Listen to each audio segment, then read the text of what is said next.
Pada suatu masa ketika kota Baghdad berdiri megah sebagai pusat ilmu pengetahuan dan peradaban, hiduplah seorang lelaki yang dikenal luas karena kecerdasannya yang melampaui kebiasaan manusia pada umumnya. Ia bernama Abu Nawas. Penampilannya sederhana, pakaiannya kadang tampak lusuh, namun tutur katanya tajam dan pikirannya jernih. Di balik wajahnya yang sering tersenyum santai, tersimpan kecerdasan yang mampu mengguncang istana dan menundukkan kesombongan para pembesar. Banyak orang mengira Abu Nawas hanyalah seorang penghibur, pelawak, atau penggila syair, namun sesungguhnya ia adalah cermin bagi mereka yang lupa akan hakikat hidup. Pada masa itu, Khalifah Harun ar-Rasyid memerintah dengan tangan yang kuat. Ia dikenal sebagai pemimpin besar, adil, namun juga memiliki sifat keras terhadap siapapun yang dianggap menentang kewibawaannya. Istana dipenuhi para pejabat yang berlomba-lomba mencari muka, sementara rakyat kecil seringkali terabaikan. Abu Nawas, dengan caranya yang unik, kerap muncul sebagai suara kebenaran yang disampaikan melalui kelucuan dan kecerdikan, sehingga teguran yang tajam terasa ringan di telinga sang khalifah. Suatu pagi, ketika matahari Baghdad baru saja naik, terdengar kabar bahwa khalifah akan mengadakan majelis besar. Semua pejabat diwajibkan hadir, dan siapapun yang dianggap bijak boleh menyampaikan nasihat. Banyak ulama mempersiapkan kata-kata indah, para cendekiawan membawa kitab-kitab tebal, dan para penyair menghafal syair terbaik mereka. Abu Nawas datang paling akhir, tanpa kitab, tanpa catatan, hanya membawa sepotong roti kering di tangannya. Ketika tiba gilirannya berbicara, Khalifah Harun ar-Rasyid menatapnya dengan senyum tipis. "Wahai Abu Nawas," ujar Khalifah, "katanya engkau selalu punya kata-kata bijak. Hari ini, katakan kepadaku, apa yang paling berbahaya di dunia ini?" Abu Nawas mengunyah rotinya perlahan, lalu menatap Khalifah dengan tenang. "Yang paling berbahaya di dunia ini, wahai Amirul Mukminin, adalah kekuasaan yang lupa bahwa ia akan berakhir." Seluruh ruangan terdiam. Para pejabat saling berpandangan, khawatir ucapan Abu Nawas dianggap lancang. Namun Khalifah tidak marah. Ia justru tertawa pelan. "Lanjutkan," katanya. "Manusia yang miskin masih bisa berharap," lanjut Abu Nawas, "manusia yang bodoh masih bisa belajar, tetapi manusia yang berkuasa dan merasa dirinya abadi, dialah yang paling dekat dengan kehancuran." Kata-kata itu menyentuh hati sang khalifah. Ia mengangguk perlahan, menyadari kebenaran di balik kesederhanaan ucapan tersebut. Beberapa hari kemudian, terjadi peristiwa yang mengguncang istana. Seorang pejabat tinggi dilaporkan menindas rakyat, merampas tanah, dan memenjarakan orang-orang tak bersalah. Namun karena pejabat itu dekat dengan khalifah, tak seorang pun berani mengadukan langsung. Abu Nawas mendengar kabar itu di pasar, dari tangisan seorang janda tua yang kehilangan rumahnya. Malam itu, Abu Nawas duduk sendirian di bawah langit Baghdad yang bertabur bintang. Ia tahu bahwa kebenaran harus disampaikan, meski risikonya besar. Keesokan harinya, ia mendatangi istana tanpa undangan. Para penjaga mengenalnya dan membiarkannya masuk, karena Abu Nawas sering dipanggil khalifah untuk sekadar menghibur atau berdiskusi.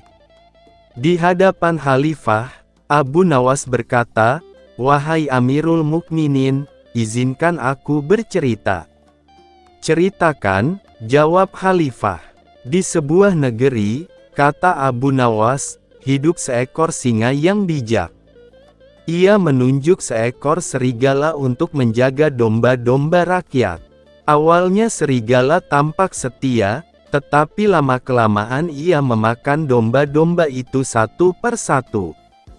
Ketika rakyat mengadu, sang singa tidak percaya, karena serigala selalu memuji-muji dirinya. Khalifah terdiam. Lalu apa yang terjadi? Tanyanya. Ketika singa sadar, domba telah habis, dan serigala menjadi terlalu gemuk untuk dikejar, jawab Abu Nawas. Wajah Khalifah berubah. Ia memahami maksud cerita itu. Tanpa banyak bicara, ia memerintahkan penyelidikan. Kebenaran pun terungkap, dan pejabat zalim itu dihukum. Rakyat Baghdad bersyukur, dan nama Abu Nawas kembali disebut sebagai pembela kaum lemah.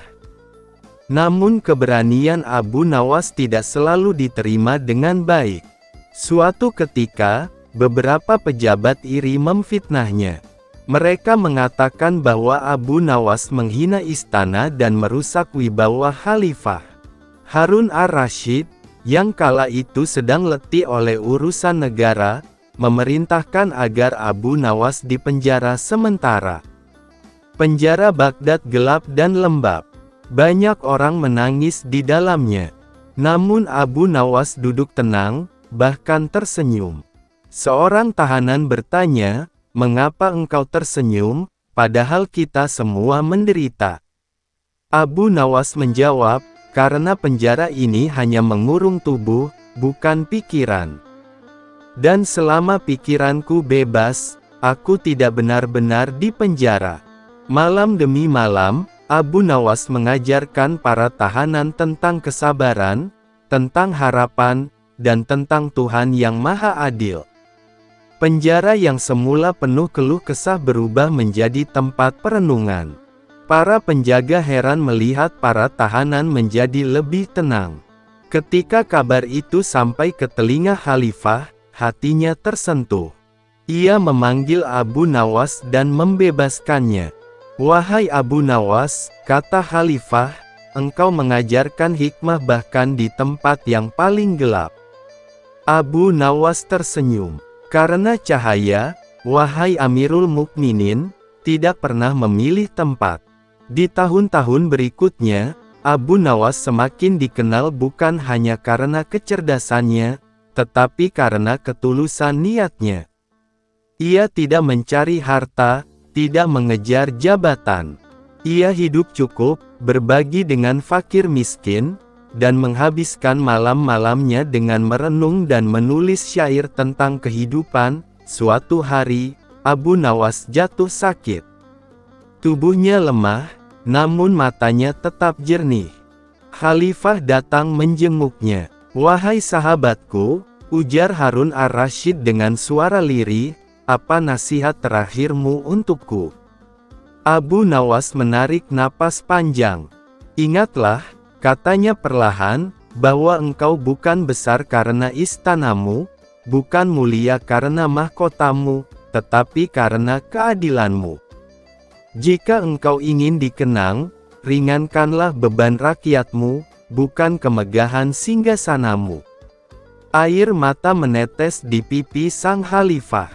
Ia menggenggam tangan Abu Nawas erat-erat. Tak lama kemudian, Abu Nawas wafat dengan tenang. Kota Baghdad berduka, rakyat kecil menangis, para ulama mendoakan, dan istana kehilangan suara jujur yang selama ini mengingatkan tanpa menyakiti. Namun kisah Abu Nawas tidak pernah benar-benar berakhir. Ia hidup dalam cerita, dalam hikmah, dan dalam pelajaran bahwa kecerdasan sejati bukan untuk meninggikan diri, melainkan untuk menegakkan kebenaran. Ia mengajarkan bahwa humor bisa menjadi senjata yang lembut, bahwa kejujuran tidak harus kasar, dan bahwa keberanian sejati adalah berkata benar di hadapan kekuasaan. Sejak hari itu, nama Abu Nawas dikenang sebagai simbol kebijaksanaan rakyat, cermin bagi para pemimpin, dan pengingat bagi setiap manusia bahwa hidup ini singkat, sementara kebaikan akan terus hidup sepanjang zaman. Abu Nawas dan istana yang dibangun dari kesombongan. Pada suatu masa di Baghdad, ketika kota itu dikenal sebagai pusat ilmu dan kekuasaan, berdirilah sebuah istana baru yang megah, tinggi menjulang, dan berlapis emas di beberapa bagiannya. Istana itu dibangun oleh seorang pejabat tinggi yang ingin dikenang bukan karena keadilannya, melainkan karena kemegahan bangunannya. Setiap orang yang melewati istana tersebut akan berhenti sejenak, memandangnya dengan kagum, sekaligus heran bagaimana mungkin kekayaan sebanyak itu dikumpulkan dalam waktu yang singkat. Abu Nawas, yang kala itu sedang berjalan santai sambil membawa tongkat kayunya yang sudah tua, menatap istana tersebut dengan pandangan tenang, seolah melihat sesuatu yang tidak disadari orang lain. Bagi Abu Nawas, bangunan tidak pernah berbicara tentang kekuatan, melainkan tentang niat orang yang membangunnya. Ia memperhatikan para pekerja yang masih hilir mudik menyelesaikan bagian akhir istana, wajah mereka lelah, pakaian mereka sederhana, dan upah yang diterima seringkali terlambat. Abu Nawas menghela napas pelan, lalu melanjutkan langkahnya sambil bergumam bahwa kemegahan yang berdiri di atas penderitaan tidak akan pernah benar-benar kokoh. Beberapa hari kemudian, sang pejabat mengundang banyak orang untuk meresmikan istana tersebut. Para ulama, pedagang kaya, dan tokoh masyarakat diundang untuk menyaksikan perayaan besar yang dipenuhi hidangan lezat dan pertunjukan mewah. Abu Nawas pun menerima undangan itu, meskipun banyak orang bertanya-tanya mengapa seorang seperti dia diundang ke acara semewah itu. Abu Nawas datang dengan pakaian yang sama seperti biasanya, bersih namun sederhana, tanpa menunjukkan keinginan untuk dipuji atau dihormati.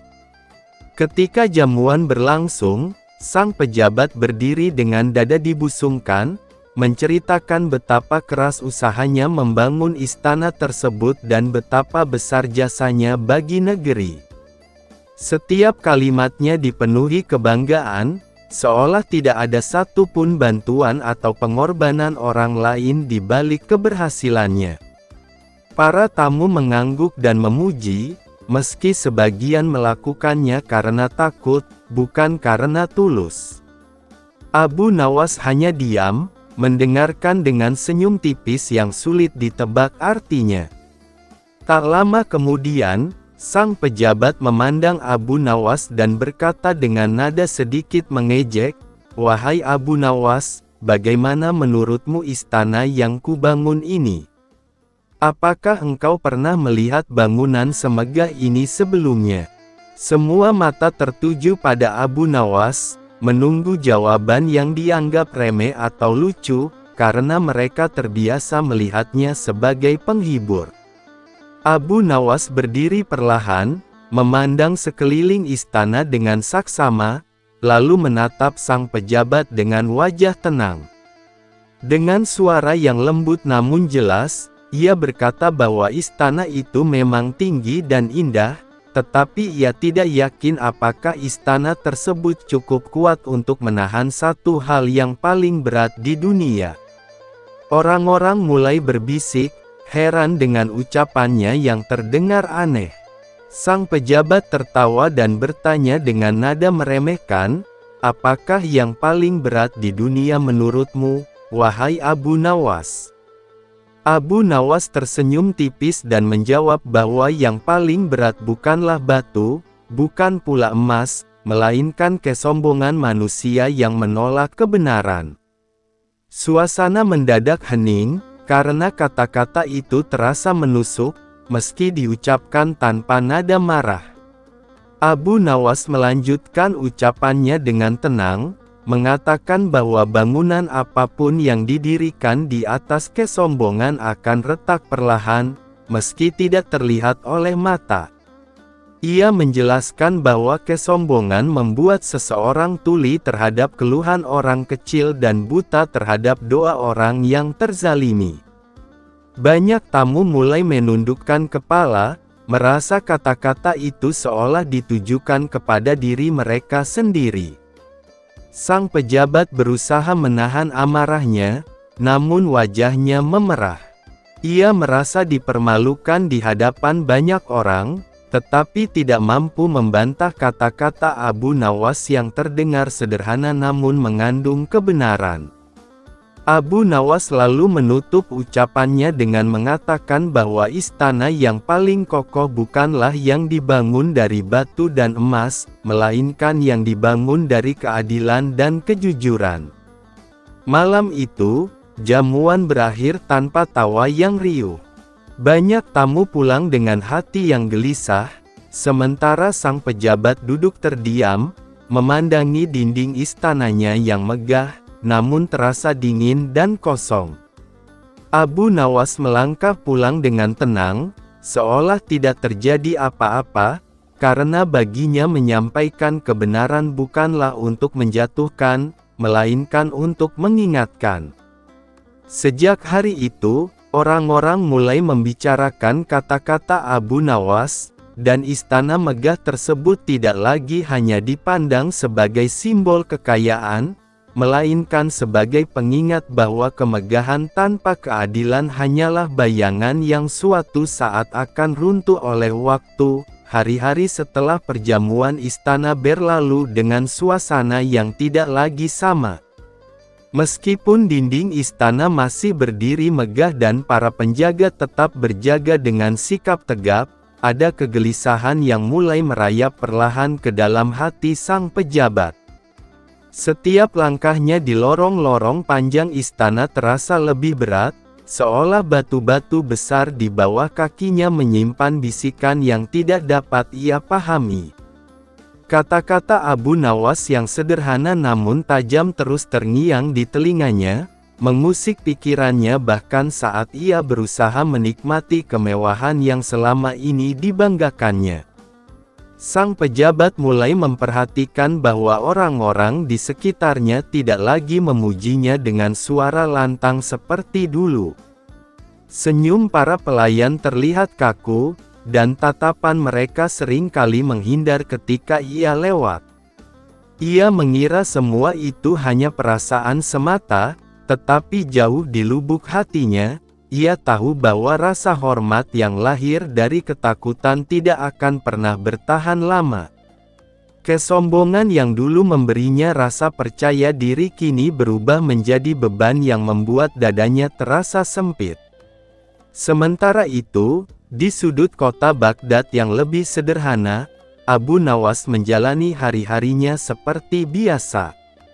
Ia duduk bersama para pedagang kecil, mendengarkan keluh kesah mereka tentang pajak yang mencekik dan janji pejabat yang tak kunjung ditepati.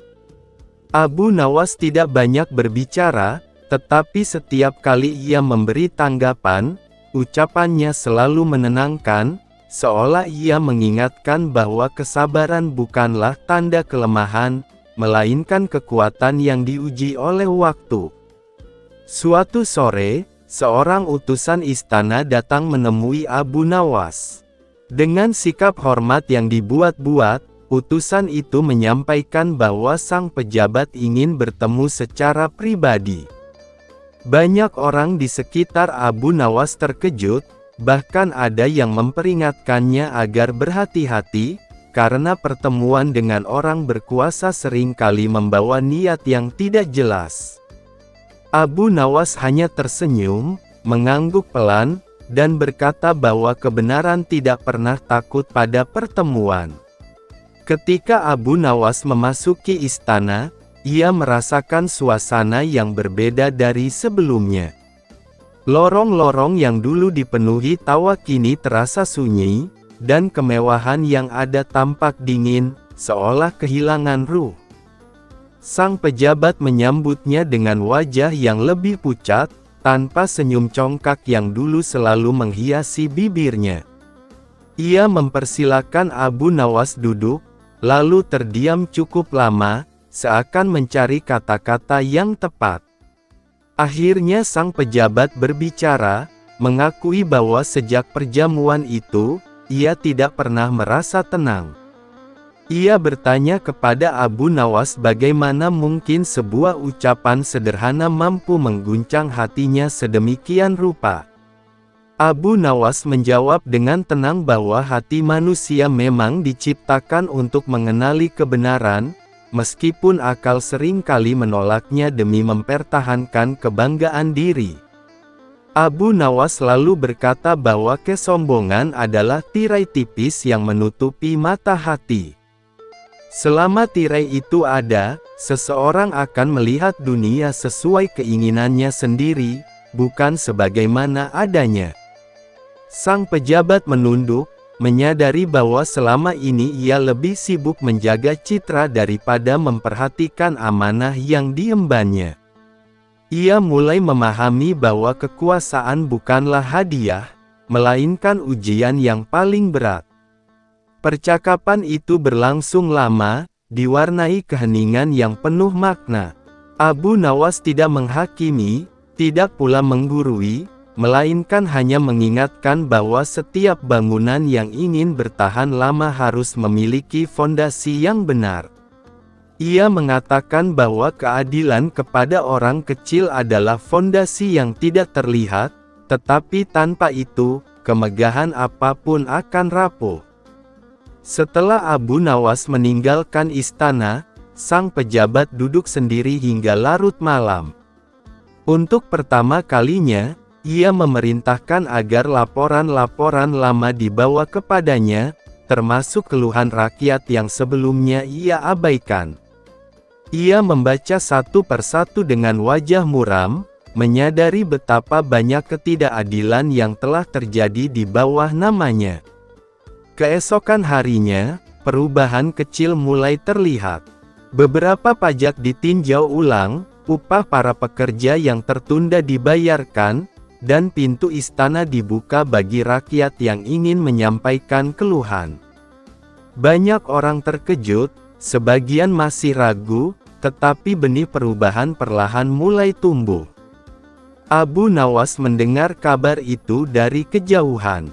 Ia tidak datang ke istana, tidak pula mencari pujian. Baginya, cukup mengetahui bahwa satu hati telah tersentuh oleh kebenaran.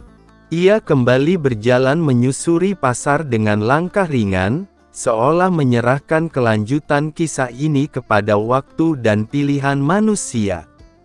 Namun, di balik perubahan itu, ujian yang lebih besar sebenarnya masih menanti, karena mengalahkan kesombongan sesaat jauh lebih mudah daripada menjaganya agar tidak tumbuh kembali.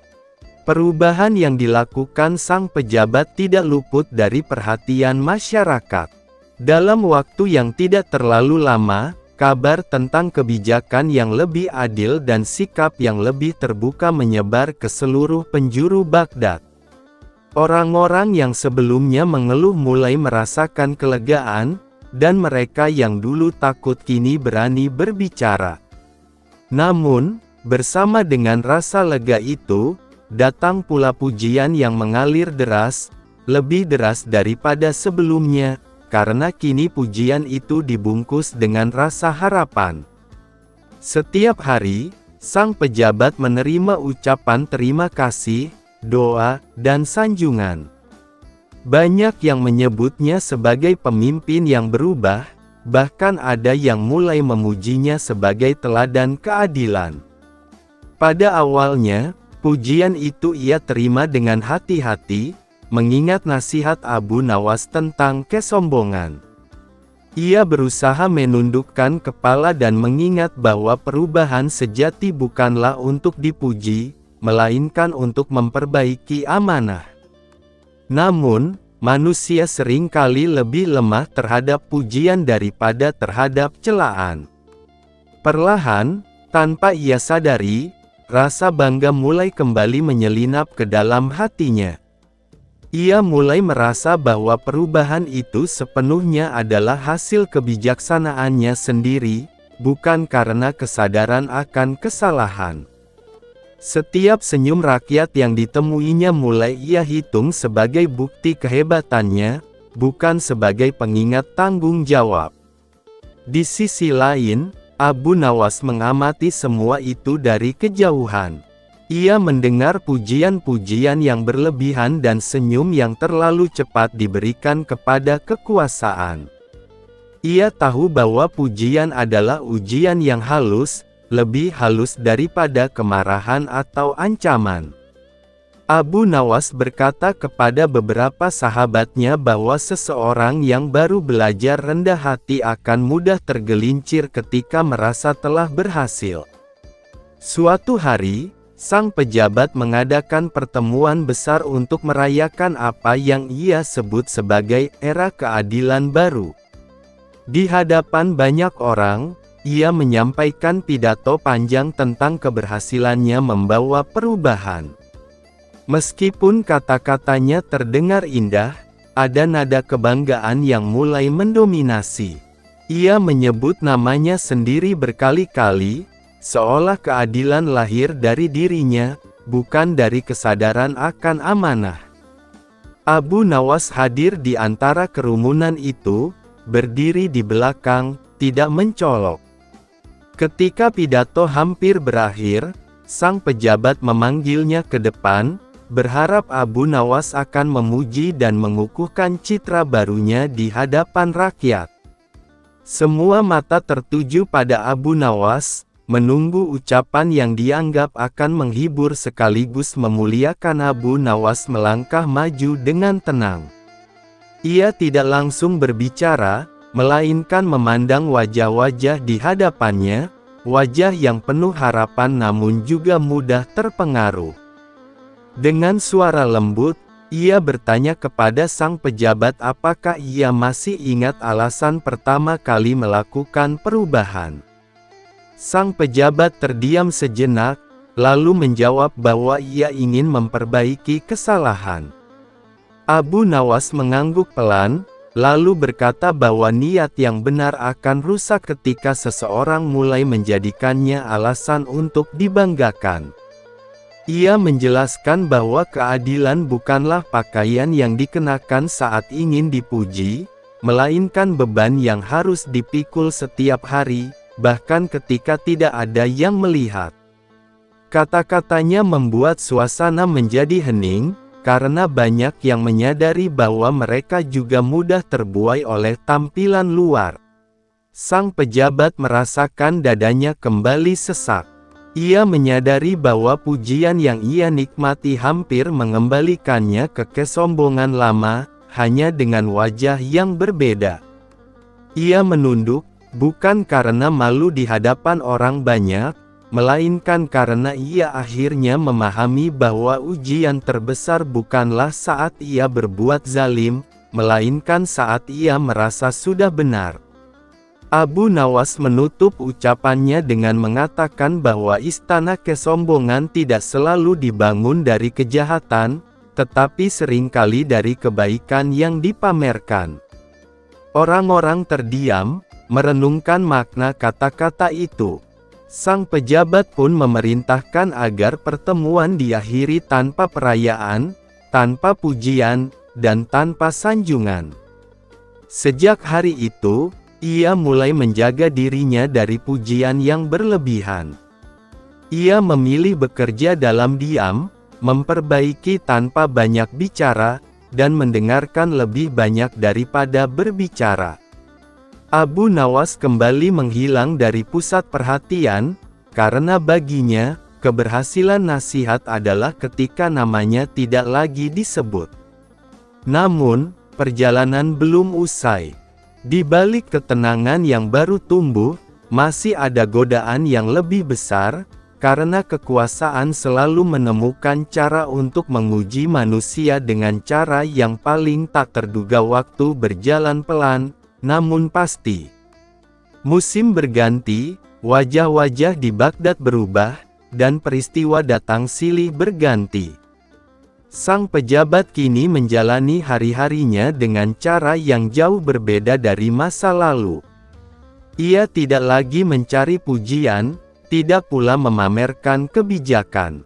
Ia lebih sering duduk mendengarkan daripada berdiri berpidato, lebih sering memeriksa laporan rakyat kecil daripada menghadiri jamuan besar.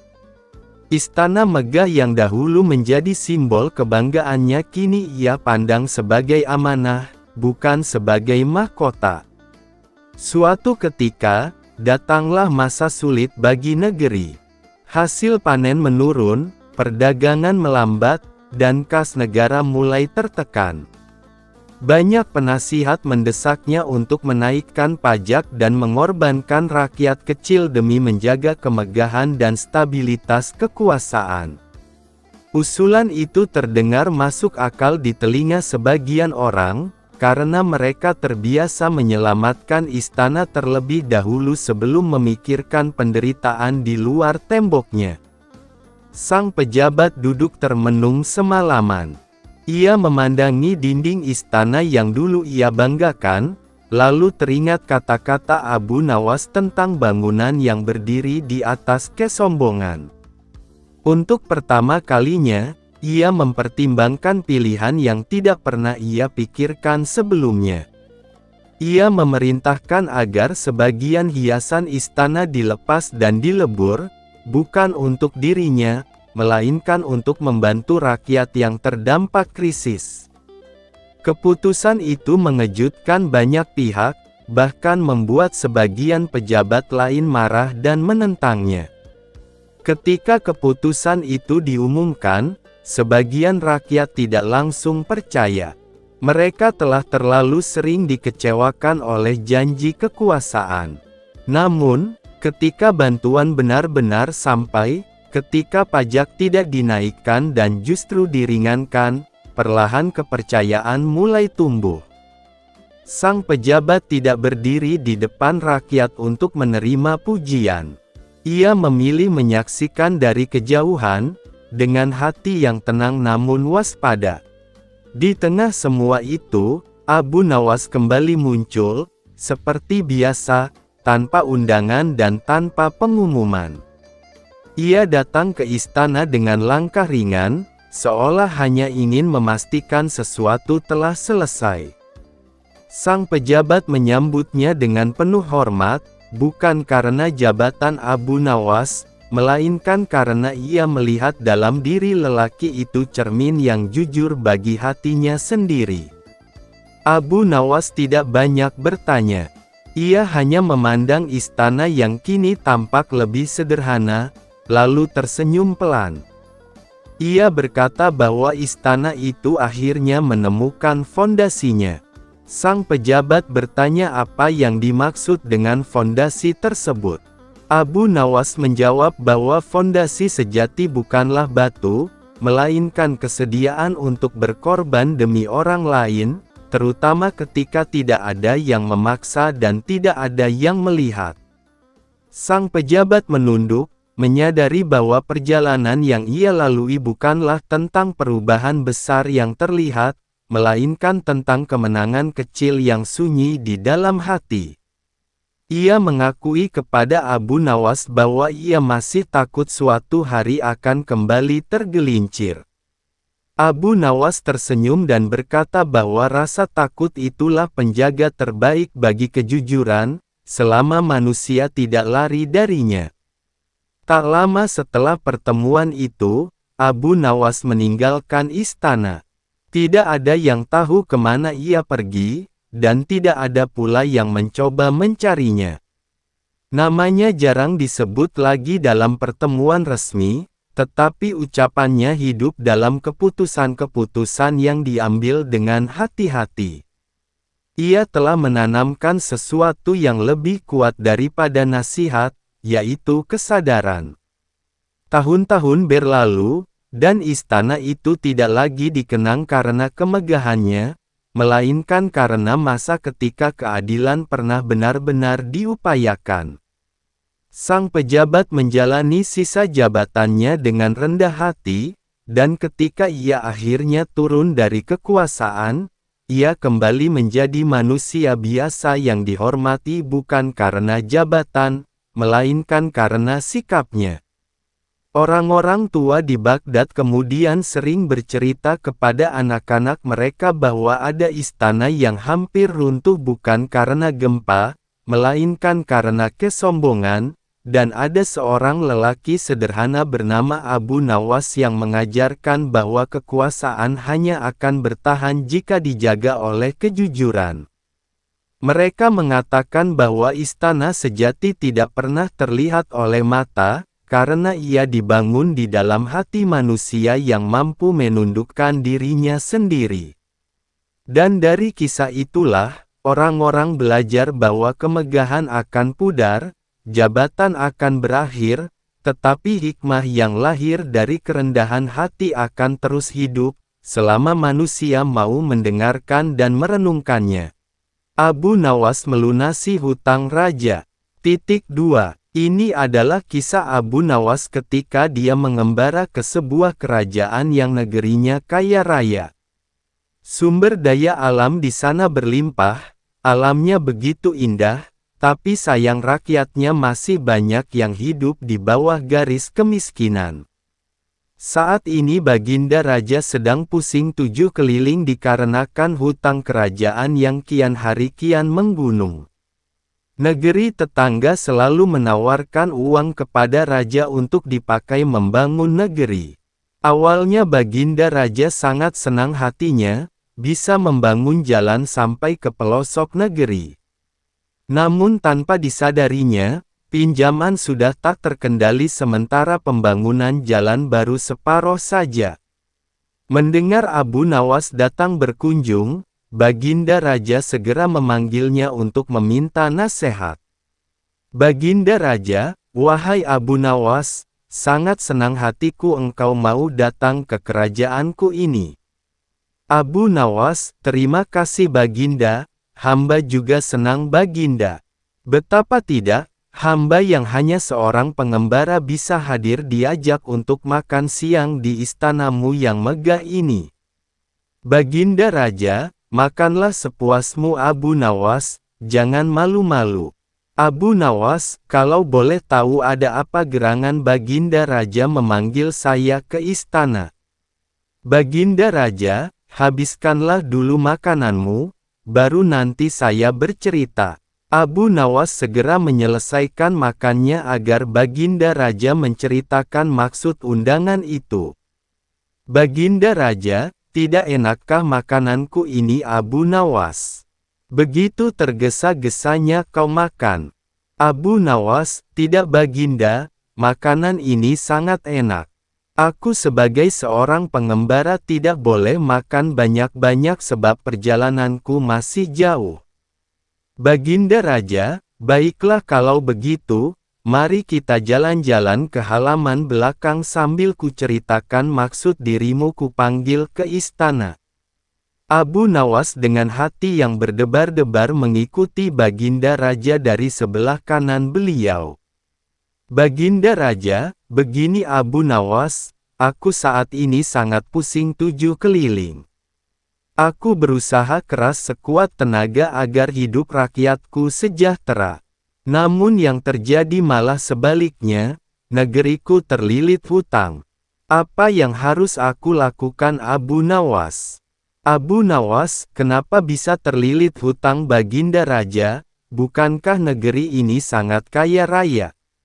Baginda Raja, itulah Abu Nawas, memang negeri ini sangat kaya namun rakyatku tak mampu mengelolanya. Maka sumber daya alam seperti tambang emas dan minyak bumi dibantu oleh negeri tetangga untuk mengelolanya. Semuanya berjalan dengan baik, tidak ada yang salah. Abu Nawas, lalu kenapa bisa berhutang jika tidak ada yang salah? Baginda Raja, banyak negeri tetangga menawarkan pinjaman. Mereka bilang, jika seluruh rakyat ingin menikmati kekayaan negeri ini, maka aku harus membangun jalan raya sampai ke pelosok negeri. Jadilah aku bangun jalan sampai ke negeri terluar sekalipun. Tapi apa yang terjadi? Negeriku ini sangat luas, sehingga butuh biaya yang sangat besar untuk membangun jalan. Kini sebelum pembangunan itu tuntas, hutangku telah menggunung. Memang negeri tetangga tidak mempermasalahkan hutang tersebut, cuma aku sangat resah. Jika aku lanjutkan pembangunan ini bisa jadi negeri ini tidak mampu lagi membayar hutang. Alhasil bisa tergadai semuanya. Abu Nawas terdiam beberapa saat memikirkan cara yang jitu. Tak lama Abu Nawas membisikkan sesuatu ke telinga Baginda Raja. 2 hari sejak Abu Nawas ke istana, maka diundanglah raja-raja negeri tetangga yang telah meminjamkan uang ke kerajaan Baginda Raja ini. Ada 4 orang raja yang diundang yakni Raja Negeri Utara, Barat, Timur dan Selatan. Mereka diundang untuk mengikuti sayembara. Baginda Raja, begini teman-teman dari negeri Utara, Barat, Timur dan Selatan. Maksud dan tujuan saya mengundang rekan sekalian adalah untuk mengadakan sayembara. Sayembara apa? Serentak keempat raja negeri tetangga itu bertanya. Baginda Raja, sayembara untuk mendapatkan kekayaan alam negeriku ini.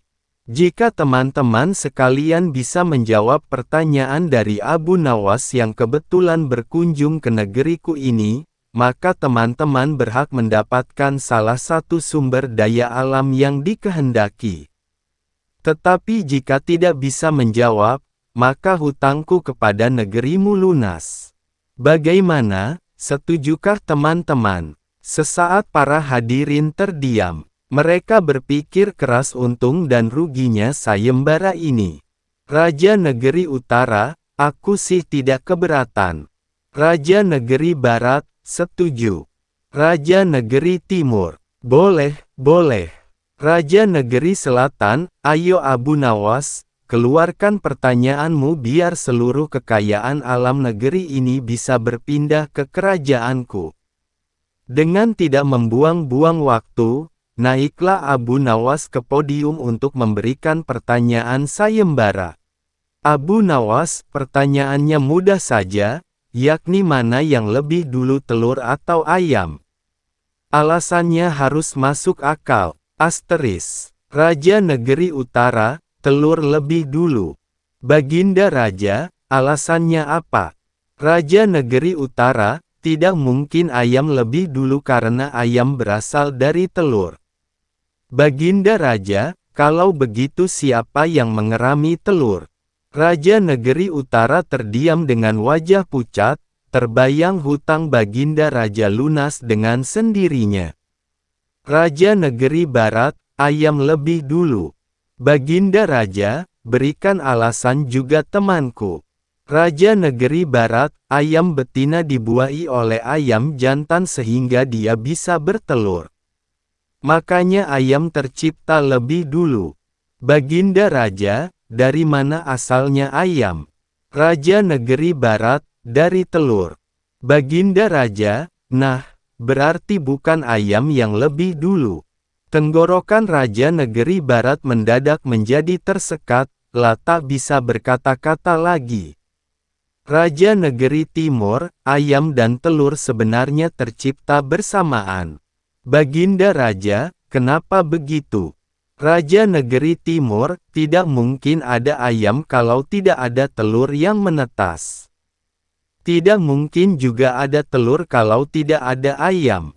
Baginda Raja, bukankah ayam betina bertelur harus dibuahi oleh ayam jantan? Mendadak Raja Negeri Timur menangis terseduh-seduh. Raja Negeri Selatan, ayam jantan lebih dulu. Karena tanpa dibuahi oleh ayam jantan, tidak mungkin ayam betina bisa bertelur. Baginda Raja, lalu ayam jantan dari mana datangnya? Sama dengan teman-temannya yang lain, Raja Negeri Selatan tidak bisa menjawab pertanyaan Baginda Raja. Baginda Raja, wahai Abu Nawas, sebenarnya mana yang lebih dulu? Abu Nawas, lebih dulu telur daripada ayam. Baginda Raja, kenapa telur lebih dulu? Abu Nawas, ayam bisa mengenali telur, sebaliknya telur tidak bisa mengenali ayam. Sesaat seisi ruangan terdiam memikirkan jawaban Abu Nawas. Alangkah senangnya hati Baginda Raja, karena hutang kerajaan yang telah menggunung mendadak menjadi lunas seketika.